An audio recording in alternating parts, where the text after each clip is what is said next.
I want to go to my guests. We're joined with the one and only Mark Sleboda. Mark Sleboda is an international relations and security analyst. Mark, Happy New Year's. Welcome to the show, man. How you doing today? Tomorrow, and everyone out there, Happy New Year's. Novum Godum. Well, thank you. Let's see what 2025 will bring us. Thanks for having me. It's always an honor and a pleasure to be on the show. Yeah, we started on a very bizarre morning for a 2025, considering I was just going over the terrorist-inspired incident, as they're calling it. I mean, I think it's a little bit more complicated than terrorist-inspired, but that's what they're going to latch on to in regards to the media. So there's that. It's just wild. Let me switch gears. Yeah, Happy New Year, Mark. Yeah, let me switch gears. So I wanted to get into what has been taking place abroad, and there are a few things. And the first thing I need to start with is the end of gas transit to Europe. And the reason I'm starting with this is because the way that the media is reporting this in the United States is just warped. They are effectively saying that Putin himself is stopping gas transit to Europe, missing the fact that Ukraine is the one that's making the choice to do so. Now, I guess my first question would be, do you believe that this is being pushed by the U.S., considering that the main states this is going to hurt the most, Hungary and Slovakia? But give me your take on this. And I guess let me piggyback on this too. How is this going to affect Europe in general? Yeah, so I mean, it's no secret that the Europe has been slowly decoupling themselves, whatever the painful cost to their own economies, from Russian energy supply. Excuse me. Since 2022, there have long been geopolitical forces in the Europe who have wanted Europe completely separated from Russia in this respect, no matter the cost to their own economies. And the benefit to the European economies of relatively cheap, reliable, large quantity gas and oil delivered by pipeline to Europe from Russia was a competitive advantage to their economies that they have now longly lost. However, this has been phased, and certainly part of this was the U.S. destruction of the Nord Stream pipelines already almost a couple of years ago. But this entire time, there has been one pipeline through Ukraine, the Druzhba or Friendship pipeline, that has continued flowing through pipelines in Ukraine into Central and Southeast Europe. It was heading primarily to Slovakia and Hungary, but also Serbia, Austria, Italy, and Moldova as well. And this, was very substantial to those economies. And this was something that Hungary and Slovakia fought for with the imposition of sanctions and this divestment of energy, was that their energy supply wasn't affected. They would go along with this as long as their economies weren't the ones on the line, because they didn't really agree with this whole proxy war business in the first place. And they weren't willing to give up.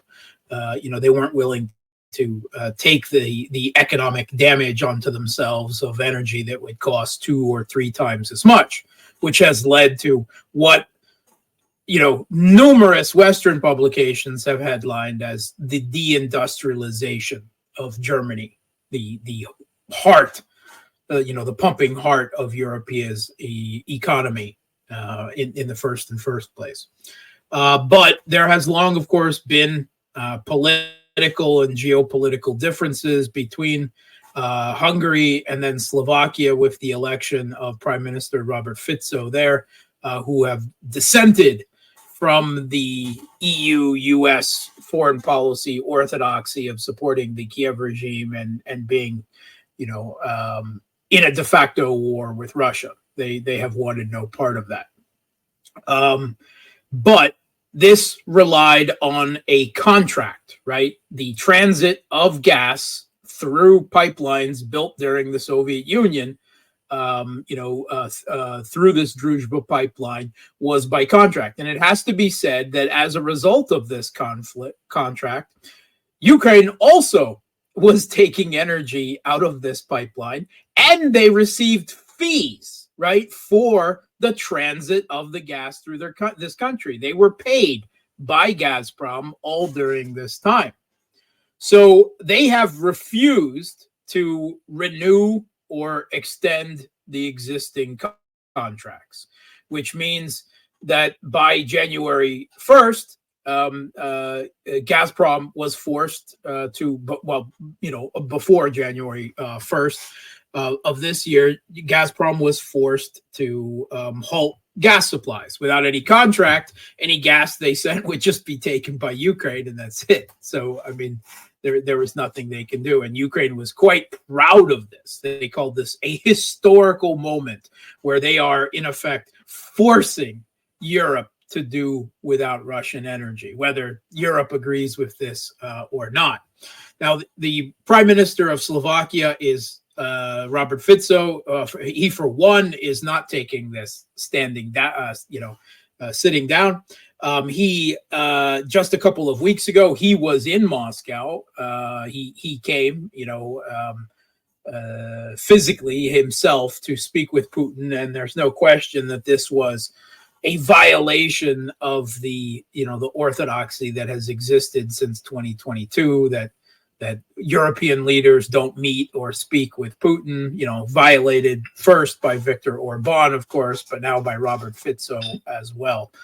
And Robert Fico has vowed to cut Slovak electricity supply to Ukraine because with Russia's destruction of the Kiev regime's electrical infrastructure, including their generative capacity, that is one of the ways, the primary way that the Kiev regime has managed to keep the lights on is Europe is just giving them energy through electrical network that has been rigged up to accept electricity from that area. And Slovakia has been probably the single biggest contributor in that regard. Hungary only slightly behind that. And here, both of those countries have, as they see it, are being stabbed in the back by the Kiev regime in Ukraine. We're giving you electricity, and you're cutting off our energy, from Russia. Robert Fico has vowed to cut off the electricity supply in response. Now, certainly the U.S. wants this and benefits from this, right? Their argument is, well, you can just buy U.S. LNG. Right? That no matter how 3-4 times more expensive it was, considering the costs that it takes to, turn the gas to liquid form, transit it across the Atlantic Ocean, and then return it to from a liquid form and put into a pipeline network where it can be used. It's not actually such an easy thing to do, and it is vastly more expensive than Russian gas. And not only that, it cannot be supplied in anything like the quantities that Russian gas has been up until now, right? So both the cost and the inability to actually meet the demand is the situation here. And certainly the U.S. has been pushing this. This has actually been a pet project of the U.S. Head of the Department of War. I'm sorry, the Secretary of State. I think that's what Americans call it, Anthony Blinken. Back in the early 1980s, he wrote a book, presumably part of his thesis project, I believe it's called Allies versus Allies.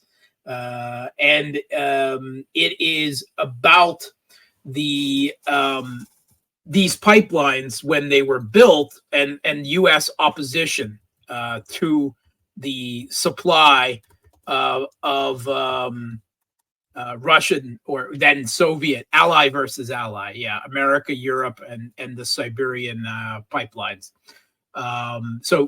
Siberian pipeline crisis. This was written by Antony Blinken back in the early 80s. You can actually get it on Amazon if you're really into that. But you can see that this has been a geopolitical goal of, shall we say, neocon forces in the United States to make Europe entirely separate from Russia and entirely dependent on them.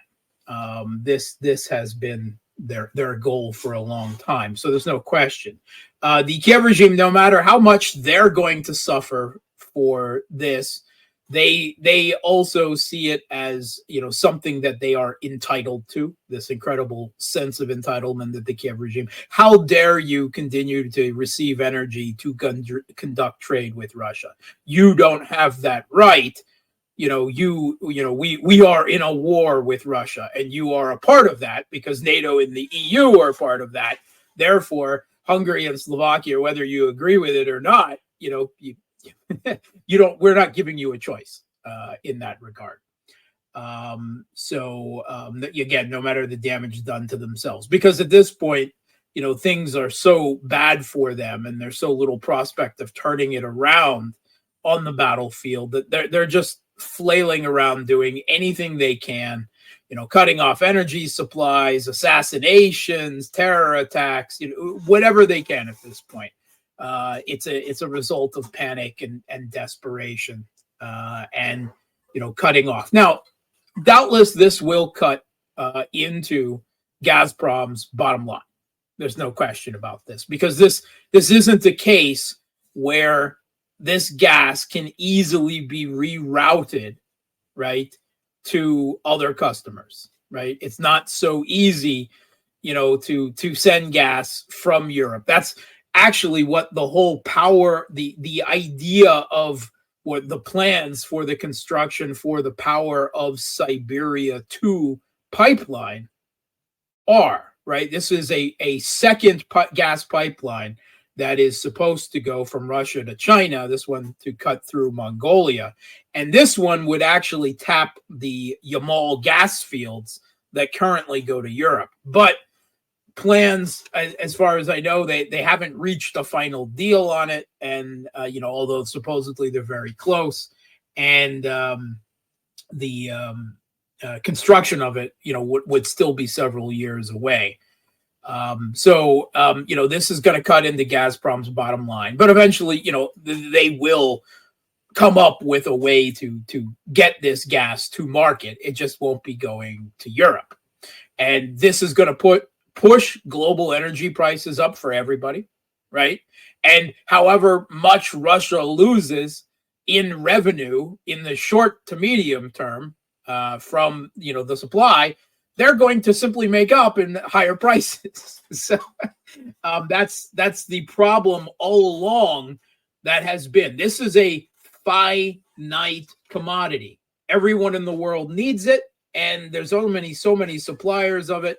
And when you shake up the distribution, the existing distribution, that's going to raise prices for everyone. And Russian gas will eventually go back to market, but because the disruption of the existing distribution agreements, that's going to, cause things to go up, because now Europe is going to be bidding for other gas that was going elsewhere, right? So that's going to be putting prices up. Again, in the end result, it's not going to cause a type of crippling damage to the Russian economy, because the result is the prices that goes up, and Russia will simply reap more profit on less gas. And so far that has always, ended up in Russia's favor throughout this, the course of this economic war by the West on Russia. There's still one pipeline that is bringing gas to Europe from Russia, and that is Turk Stream. And that flows through Turkey, and Erdogan is very happy and protective of that network, right? Because because it goes through Turkey, and Turkey, pushes in 5% of gas from somewhere else. Suddenly, it's not Russian gas, right? That's the magic formula that Europeans pretend themselves, right? But we do know, I mean, we've received reports and claims credible from Ukrainian media and officials. They have tried to blow up they had plans to blow up Turk Stream already, and this was called off. So were those leaks real, by the way? Because there was a communication that was leaked between I'm not going to give the names of the people because I don't exactly remember, but there was two higher ups where they were like, Erdogan is not going to forgive us for this. Yeah. I wasn't sure if it was real. I didn't play it. It's entirely credible and believable. I mean, if you were in the Kiev regime's shoes, of course you would want this as well. And there's Erdogan in Turkey has played an ambiguous role, playing both sides off each other to what Erdogan perceives as Turkey's benefit throughout this, right? They've been supplying plenty of weapons to the Kiev regime in Ukraine all through the course of this conflict. Bayraktars, APCs, artillery shells, lots of things they've been supplying to the Kiev regime.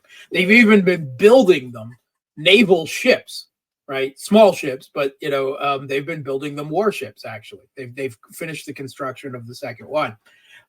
So complicated. At the same time, Turkey has never agreed to Western sanctions against Russia, and when the U.S. has been playing a game of punishing Turkish companies and Turkish banks, a NATO ally, for continuing to trade with Russia. So it becomes a game of kind of sanction whack-a-mole.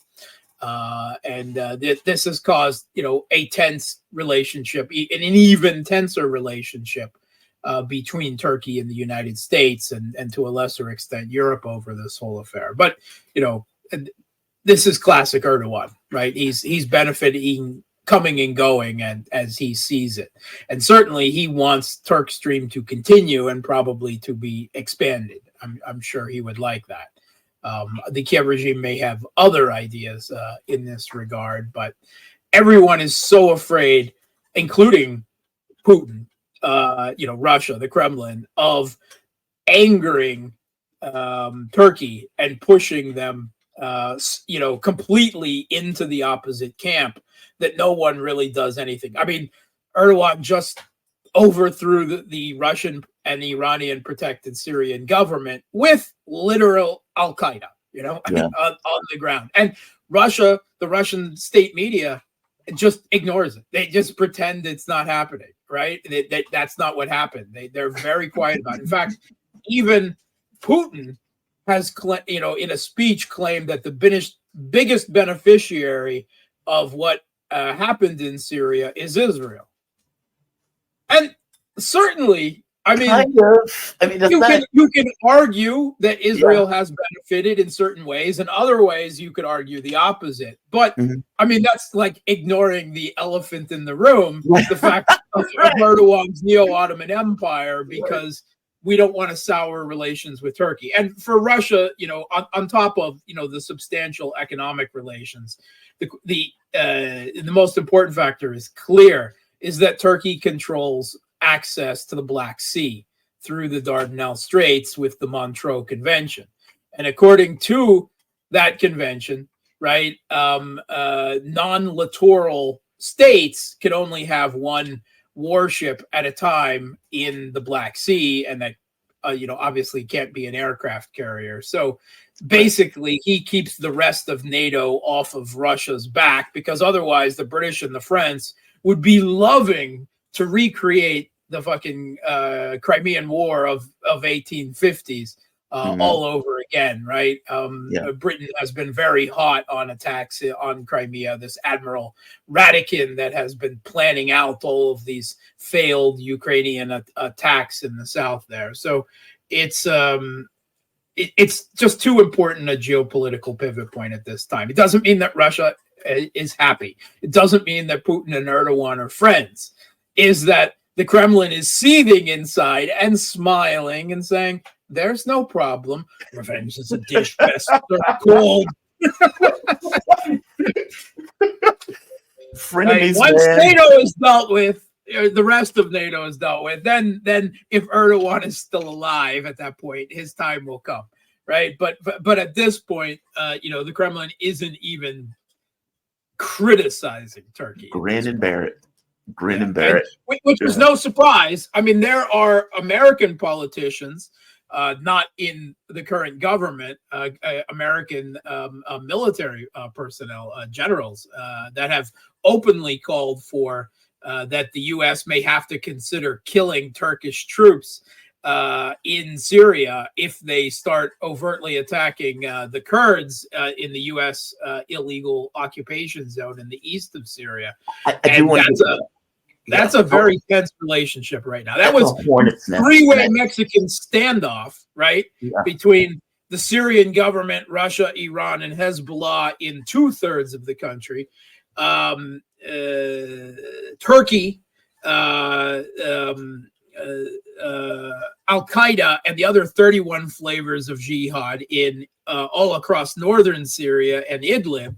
And then the U.S., and the YPG, the Kurdish YPG, rebranded as the Syrian Democratic Forces in the East. Well, now, through a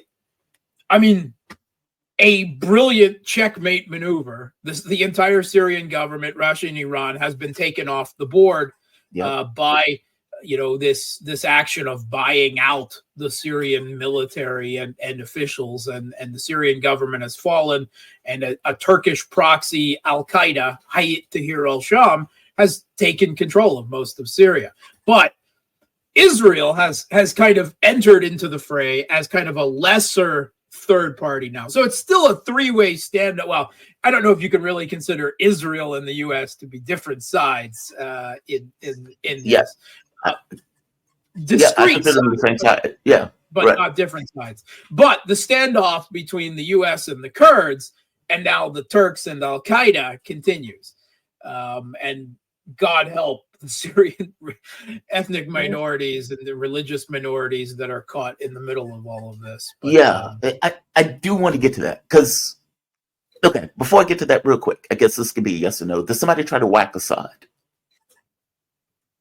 The reporting, there's reporting that has been floating around social media that somebody tried to assassinate Assad, that he got violently ill and everything else after eating something. Again, I don't take this stuff to be credible. Is this in Moscow? Yes, apparently in Moscow. Yeah, I have not heard that yet. I have not heard that yet, but okay. Well, that has been floating around social media. I wanted to knock that down. People have been trying to kill Assad for so long. I would certainly not be surprised if those attempts continue, even with him in Moscow. No, I would not. Before I move from Moscow, I have to get this one. As we start 2025, what is the status of the war up to this point? I mean, in Western media, they're reporting which war. Which war? The Syrian war, or the Gaza war, or the Ukraine? I know the Ukraine war. Wars are spreading all over. No, the Ukraine war. I mean, at the very least, we should get an update on where we began. Not where we began, but where we start the 2025 year. And then I want to go to Syria, because you're right. Syria has gotten so much more complicated with so many sides that are in Syria, because, Russia is still in Syria currently. And so there's still that where HTS is saying they want Russia as a stabilizing influence. I don't think Russia. I think Russia is well in the plans of removing those bases. They're talking of converting those bases to humanitarian bases, right? Which means they would stop functioning as military bases. And everything I've seen is that Russia is slowly but surely transferring military equipment and personnel, from at least the personnel that matters, from this Syrian bases, Khmeimim and Tartus, the naval base, to Libya, which I also have questions about, but that's neither here nor there. But Russia does not want to give leverage to Erdogan. more leverage to Turkey and leverage to Al Qaeda over them. Hayat Tahrir al-Sham in Syria, right? They don't want those bases to be attacked and potentially overrun while they're still in the process. We saw what happened when the U.S. was retreating from Afghanistan, these frenzied last minutes, people frantically trying to get on airplanes, tons of military equipment left behind, right? That Russia doesn't want to be in that situation. So they want to pull out, saving as much as they can and with their dignity, in as much as they can intact in the process. But I really doubt, it's not impossible, but I very much doubt that Russia long-term wants to give that amount of leverage to continue those positions there. They have their benefits besides just military. Listening posts, radar, powerful surveillance activities, that are vitas for Russia's, national strategic defense as well. So there's lots of things to consider there, but ultimately, I cannot imagine that Russia will so sanguinely accept a Turkish and U.S.-backed Al Qaeda, and continue to have their bases there. I think they're only there short. Yeah, but they could be attacked by terrorists. There was reporting that the U.S. and the U.K. were trying to push effectively terrorists to attack the Russian base because they don't want them there. Yeah, in the first place. And the EU has been basically saying outright to the head of Hayat Tahrir al-Sham Gilani that if you want our sanctions removed, you kick the Russians out. So, and again, those orders, the idea that Russia could stay, the words may be being said by Gilani, but the puppeteer behind Gilani is Erdogan, right? And Erdogan has his own interests. He doesn't want to tee off Russia any further than he has already done.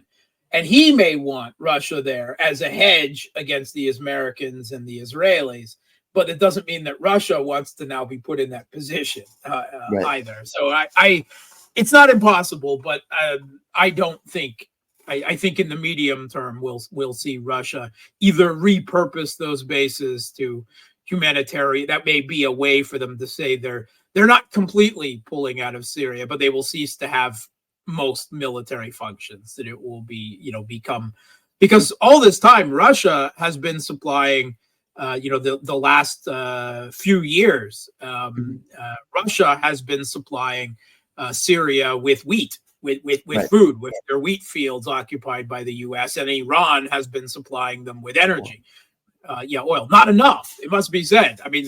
Damascus sometimes only had 4 hours of electricity a day, which is, that set the whole context for the ability to buy out the generals, top officers, and local administration officials in Syria, because the economic situation, I had my eyes focused on Ukraine. I think pretty much no one saw this coming. I don't know anyone who predicted this, but we didn't really have an idea, except in retrospect, from afar, how bad the economic sanctions and the U.S. occupation of Syria's oil and wheat resources in the east had hollowed out the Syrian economy and led to, their economy in 2024 was 15% of what it had been back in 2010. Wow, that is hard to wrap your head around. That much contraction. Yeah, it is. Yeah. That's how bad it is. Wow. So whatever Russia and Iran were doing, it just simply wasn't enough to support the Syrian economy. I want to move to Syria. Well, in fact, while we're talking about Syria, might as well stay here and I'll go back to Ukraine before we end the conversation. I am fascinated by the dynamics that are taking place on the ground in Syria right now. There's been reporting that I actually believe, I think Israel is correct on this, that there was communication between Erdogan and Israel as this overthrow of the Syrian government took place. That basically there was communications back and forth. And Erdogan is like, "Oh, that's outrageous. I would never talk to the Zionists and blah blah blah blah blah." Even though Gilani seems to be less interested in Israel's bombing, or for that matter, theft of territory, even to the point where they're occupying more, and this kind of military governorship in some of these areas that Israel has effectively stolen and continued to occupy. Anytime this is brought up to Jelani, he has nothing to say about it. If you bring it up to anybody in his government, there's nothing to say about it. He's just quiet as can be as Israel attacks Damascus and destroys and denudes the country. Then there was a communication where Jelani comes out and says, I avoided a larger war. And effectively that Israel would have been attacked and it would have forced Turkey, humiliated Turkey, where they would have had to work with basically the forces that were going against Israel, something they didn't necessarily want to do. And he's saying this openly, like just, granted, he's saying it in Arabic, but all things being equal, he's saying it openly. People can speak Arabic and they can record what he's saying. This is pretty astonishing. I have a hard time believing that it's not true. Give me your take on this. I mean, I know Erdogan is going to disagree with this and say, oh, this didn't happen. But he also is not taking credit for backing the jihadists as they've overthrown the Syrian government. So, first of all, it has to be said that Israel, besides expanding their zone of control, of occupation of southern Syria to a limited degree, right, that sees the entirety of the Golan Heights and some additional area. They're not going to take Damascus or something like that. The last thing they need is to have a few million more Arabs that don't want them there under occupation. Right? That's what they're. But their airstrikes are primarily concerned about destroying Syria's military equipment. Right, much of it of Russian origin, some Iranian as well. In particular, the air defense, and they're quite happy to not have to deal with the Syrian air defense. It now opens up all sorts of new avenues for attack on Iran. Right, but it has to be said first and foremost that Russia is actually probably pretty okay with that. In fact, they may even be helping Israel in that regard because the situation has completely turned. And any Russian or other military equipment in Syria is either going to be then controlled by Al-Qaeda. And Russia really doesn't want an Al-Qaeda fleet in the Mediterranean, no matter how small, right? Air units, air defense units that can bring down, jets, civilian aircraft quite easily, everything, right? And everything else that is there involved. Russia, and the other option is that Erdogan gets a hold of it, and that doesn't please Russia anymore at this point. And the third option is the U.S. and Europe have been trying to buy as much of it up as they can to provide to Ukraine, because a lot of it is Soviet legacy equipment that Ukraine readily already knows how to operate and use and maintain. So far better for Russia at this point to see all of that destroyed. Because things have changed, in such tectonic geopolitical aftershocks that are occurring there still. Now, what has Turkey ever done against Israel under Erdogan's control? I'm not talking the bluster and the rhetoric and the noise, which is part of his domestic and to some extent even his posturing for the rest of the Arab and Muslim world, right? But Turkey has never done anything against Israel, and that's not going to change. And I have no doubt believing that, maybe Erdogan and Netanyahu didn't talk during all of this, but to think that Turkish and Israeli intelligence and militaries weren't coordinating is really naive, right? It's facile. So, of course, there was a degree of coordination there. Maybe that occurred even through the United States, but regardless, there was still tacit agreements there. And that's why Turkey's proxy, Al-Qaeda, now in control of Damascus, is not going to do anything against Israel either, right? Yeah. If anything, Erdogan would be more concerned with driving the Americans by whatever way possible out of East Syria, because he would first of all, he wants the Kurds gone. Second of all, he would like to be in control of Syria's oil and wheat fields, right? Because now he's bought Syria. through his proxy. And he may find that Syria is too much for him to, for the Neo-Ottoman Empire to safely digest at this point. Right? Which is exactly what I want to get into. Because right now, the U.S. seems to be putting in a lot of military equipment back into Syria. They were saying that some of the largest... Yeah, woo! It was a surprise to us that we suddenly have 2,000 more troops there than we were letting on. How did that happen? We only had 900. Oh, it had nothing to do with us knowing the Syrian government was going to fall. They just happened to be appearing there. We don't know how at the same time. It's so... yeah, and so the reporting is a huge number of shipments, huge number of vehicles and everything else that's there. Now the Kurds have been screaming for help, even to the point of begging the Israelis to say, "Hey, help us out! Help us out! You're a powerful force in the region." Where Israel is like, "Oh, we don't want to piss off Turkey. We don't know if we want to get involved in that." And so it seems that Blinken was going to try to have these kind of communications to say, "Hey, calm down your group. We know it's you. Chill out on killing the Kurds." And everyone's like, hey, Blinken comes back, so we made a deal. That deal falls apart immediately. And more ground is lost by the Kurds. As far as Turkey is concerned, the U.S. is supporting terrorists all of this time because that's what they consider the YPG to be. Right? Now, the U.S., it must be said, Russia, much of the rest of the world doesn't really consider the Kurds, in particular the YPG, to be terrorists, right? Mm-hmm. So Erdogan, though, the YPG are terrorists, and Al-Qaeda is not a terrorist. So you have to watch the usage of this word terrorist in the two different sides and understand that in all of this time before with Russia and Iran, everyone was saying the word terrorist and everyone was meaning someone different. Yeah, it's all relative. Yeah, in this case. But I guess my point is, this is clearly coming to a head where Erdogan wants to push the U.S. because he wants to make Syria whole. When Jelani says we want to make it whole, we want to make it whole. Okay, well, what are they talking about? Are they talking about the U.S. occupation? I don't expect a big push. I got to say that. I think he will do the turning up the boiling water and slowly make things more and more uncomfortable.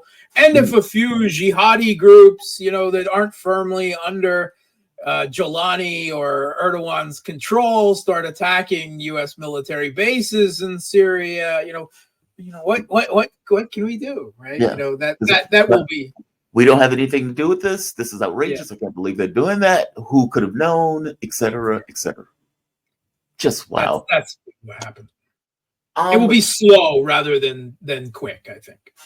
Okay, so it's almost like this just kind of, because from my point of view, Turkey is surrounding them in this case. In one case, you have Turkey itself and you have the terrorist groups that are basically backed by Turkey, all putting pressure on the Kurds, with the U.S. seem to be putting more forces in to defend their stake in that country. Am I understanding this right, my context? Yes, absolutely. There's a lot of things at play. And remember that the Kurdish groups in Iraq are supported both by the U.S. and Israel. They are completely politically separate from the Kurdish groups in Syria, right? The Kurdish groups in Iraq are essentially a giant crime family that owe patronage to the United States, right? And they don't like the YPG. They don't like their at least formerly leftist politics. I don't even know what they actually believe anymore, to be perfectly honest. But they don't get along. And Turkey has had a operating relationship with the Kurds in Iraq as well. So it's a very complicated situation there, right? Iran, Iraq, and Syria for a long time, and Turkey, right? They all have a degree of Kurdish population. Often those Kurds are politically separate, right? But no one wants to give up part of their territory to create a Kurdish state, right? Under the European ideology of Kurdistan. Yeah. So it's a very complicated situation. And again, when you say words like Kurds, it's not a blanket term. You have to say which Kurds, in which country, following which political ideology and which networks of patronage that they owe fealty to. It's a very complex situation. There are even Kurds even if they are a minority in Turkey, who are aligned with the Turkish government in Ankara, right? Even if they're a minority. So it's a very complicated situation. Do you expect? So right now, there have been the killing of Alawites, Christians. There have been, I mean, for all intents and purposes, atrocities that are being committed against these groups. Do you expect a backlash by these groups? Meaning, because whether, like, you're taking a country that went from religious freedom, women could be on the beach with bikinis, men can walk around with their swimming trunks. If you want to wear earrings, God bless you. Into we have one God, that God is Allah. And it's our brand of Allah, no other God. It becomes that. And I can't imagine, like, if I was living in Richmond, Virginia, and all of a sudden you have one God, that would be mind blowing. And you can imagine that with the amount of atrocities and the crimes that are being committed, that maybe these groups develop, let's say, a resistance force. Do you expect something like that? Yeah. It's already happening. It's already happening in Latakia, the Alawite majority coastline, right? Or where the area where the Russian military bases are, that there is already a resistance taking military action, right? Maybe not huge at this point, right? Resistance. But they are, as far as I understand, the core of them at least is the remnants of the Tiger forces, which is what was the Syrian Arab Army's elite troops, one of the ones that were actually fighting and not, standing down, throwing down their weapons and uniforms and running away. And there are reports that Assad's younger brother is involved in this as well, whom is an entirely different creature than Assad was, and who served himself in the military. So how big this will get, well, that entirely depends on outside patronage. They can't survive on their own against a Turkish and Al Qaeda occupation long term. But we'll have to see how things develop. Would they find a box of, let's say, guns under a pile of bricks? Sure. With a wink and a nod. I'm sure as Assad was fleeing to Moscow, that they were already taking control of secret stores of arms and whatnot. I'm sure that is a process that continues.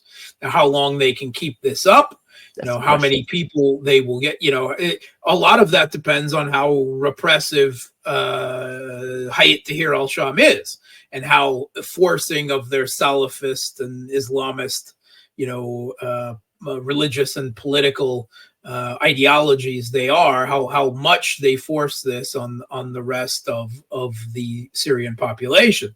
If they're smart, it will be something that they do gradually, right? That they don't come out the gates, and because the longer the more gradually they push it, the less overt resistance there will be. And that seems to me to be what they're doing.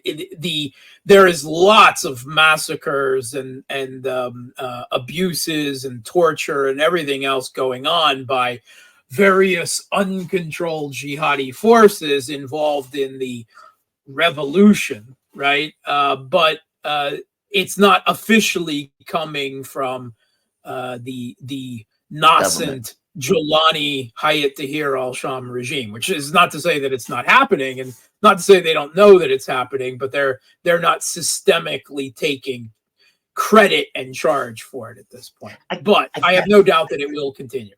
I got to get one last question on this. So apparently Jelani is saying, well, he has a different name now that he is, head of state. They his real name, actually, because the funny thing about this, Al-Jelani, that's like a war name, right? Yeah, that's a war name, but it's a reference to where he's from. Okay. The Golan. Oh, so the Golan Heights that Israel just seized control of, himself being from the Golan, he's playing mum and saying nothing against or about, which is fascinating. Just utterly fascinating. I mean, even the Erdogan thing, right? He's like, Netanyahu is Hitler. while working with that same Hitler to carve up Syria. Like all of these, the political entanglements are just fascinating. He is trying to get all of these groups to put down their weapons for obvious reasons, right? I've taken the government. All of you now need to chill out. We need to get rid of these guns. We need to get all of these people under the new Syrian army, as we call it. So, do you think these groups are really going to do that? Jihadis that have known nothing for war, and many of them come from Eastern Elsewhere. China, from Chechnya, from Dagestan, from all over the West, from everywhere, right? Thousands and thousands of foreign jihadis, as well as the Turkish and Syrian ones. They've known nothing but war for well over a decade now. And to think that they're just going to give all of that up and, return to, I don't know, selling shawarma in the streets or carpets, that's just, it does not happen that way in any context, much less, with this situation. So the Syrian war, right, has not stopped. It has simply changed. That is all that has happened. There will be no peace for Syria certainly not the short to medium term, probably not the long term. I think ultimately the conflict in Syria will continue in one form or another, and that it will start to further devolve, further factionalize and fracture into different pieces. And it will be a story that Syria was, the Humpty Dumpty that fell off the wall, and all the hegemon and neo-Ottoman forces, couldn't put it back together again. Wow.